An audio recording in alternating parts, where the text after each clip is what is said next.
Pan de Vida Diario, una palabra de aliento para comenzar el día de la mano de Dios.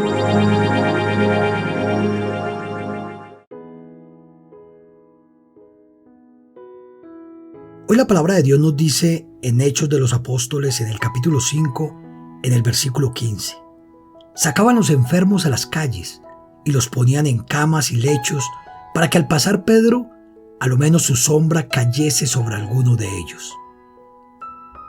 Del apóstol Pedro conocemos su temperamento fuerte, como por ejemplo cuando en medio de la aprehensión de nuestro Señor Jesucristo desenvainó su espada y le cortó la oreja a Malco, un siervo del sumo sacerdote.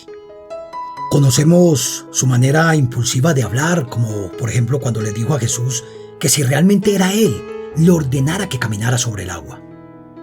También lo conocemos como el apóstol que negó a Jesús 3 veces y otra serie de sucesos que nos muestran a un hombre lleno de debilidades. Pero a medida que profundizamos en el estudio de la palabra, comenzamos a mirar a un Pedro transformado. Lo vemos predicando con poder. Lo vemos sanando enfermos en el nombre de Cristo.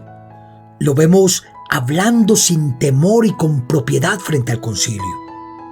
Tuvo que haber sucedido algo sobrenatural sobre su vida para que pareciera que nos estuviéramos refiriendo a otro Pedro. ¿Qué fue lo que sucedió con el apóstol Pedro para que cambiara radicalmente en tan poco tiempo? ¿Cómo se produce este proceso de transformación hasta el punto de llegar a ser un apóstol que anunciaba con poder el Evangelio de Jesucristo?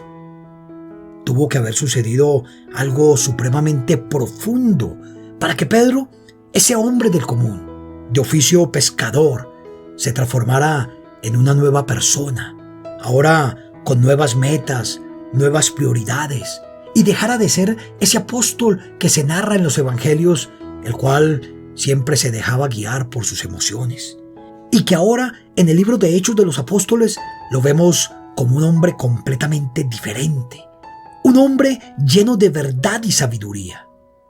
Su transformación, él mismo la explica de una manera detallada en el capítulo 2 de los Hechos de los Apóstoles.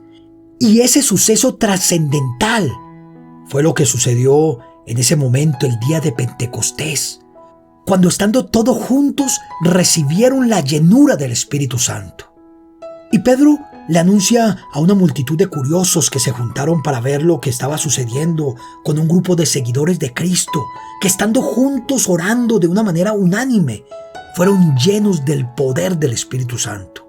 Y él les dice que frente a sus ojos se está cumpliendo la profecía de Joel, donde el Espíritu de verdad sería derramado sobre toda carne, tal como lo había dicho el Señor, que era conveniente que Él se fuera para enviarles el Consolador. El apóstol Pedro es uno de los mejores ejemplos que tenemos de una vida de discipulado. Sí, claro, es cierto, tenemos una naturaleza humana con tendencias y debilidades, pero no tenemos que dejarnos dominar por estas cosas.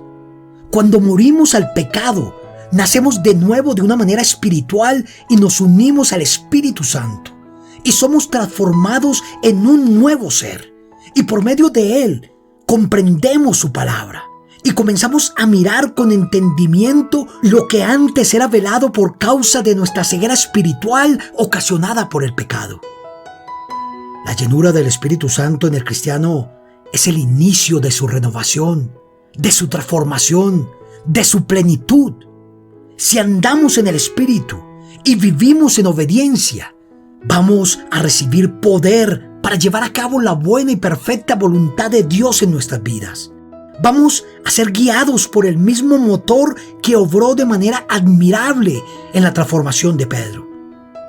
De esa misma manera, como el apóstol Pedro fue transformado, nosotros podemos hoy aceptar ese llamado de Jesús y podemos comenzar a vivir un proceso de liberación y de renovación por medio de la presencia del Espíritu Santo en nuestra vida. Padre Santo que estás en los cielos, Padre eterno y misericordioso, renueva hoy mi vida. Hazme una nueva persona. Cambia mi corazón. Transfórmame para andar conforme a tus propósitos y vivir plenamente en Cristo.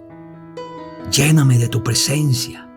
Derrama sobre mí una unción fresca de tu Espíritu Santo y ayúdame por medio de Él a vivir conforme a tus propósitos y cumplir tu voluntad. Te lo pido en el poderoso nombre de tu Hijo amado Jesús. Amén y amén.